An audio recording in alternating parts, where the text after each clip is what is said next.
Okay, so when I'm steaming a jumper, I like to turn it inside out because it protects the knit, especially if it's a dark colour, and it stops it from glazing or having those shiny bits on it. And also it's easier to follow the seam lines. So if you lay it out nice and flat on an ironing board or on a towel, there we go, so that you've got the seams all matching up. Spray a bit of the Coastal Walks garment refresher or the moth repellent on it. That adds a bit of moisture back in, and that'll help it to steam nicely. There we go. And then the steam setting on the iron, so I'll just use the cloud icon. I like to pull the collar up because then it kind of makes the ribs close, and you want that because you want it to kind of come back into shape and sort of gain its elasticity again. And then, so I'm not really pressing down on the jumper, I'm just holding the iron directly above it and then just following the seam lines.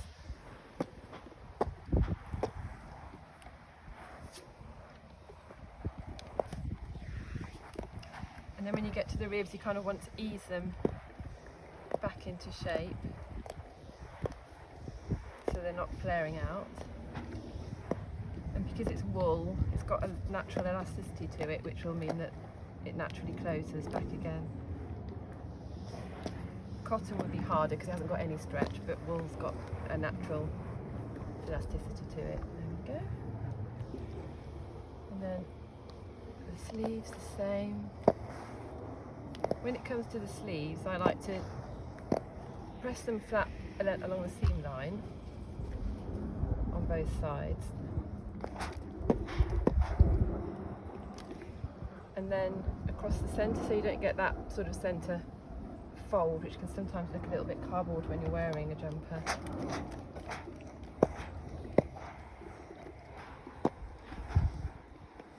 There we go.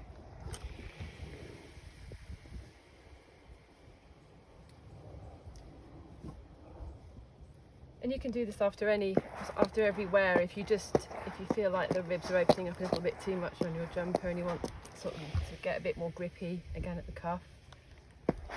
Just do this. There we go. I'm just going to quickly steam the back.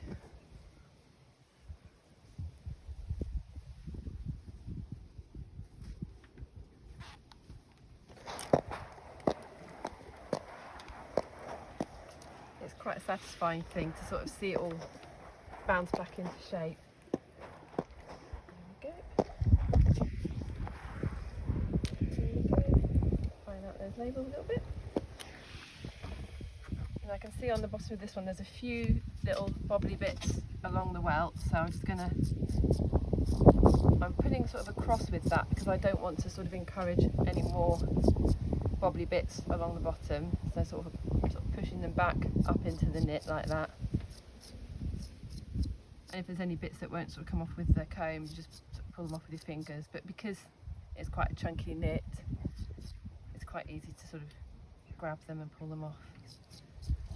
There we go. And then that's good to wear again.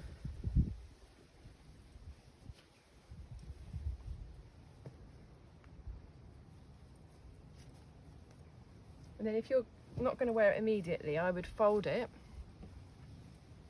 Again, just flatten it out. Fold it up. There we go. And then you can store it, if you've sprayed it with one of these natural sprays that's got kind of natural moth repellents in it, that will be great against the moth and it makes it smell really nice. You can also use a couple of cedar balls, maybe put them in a bag in your wardrobe with some cedar balls, and that's it.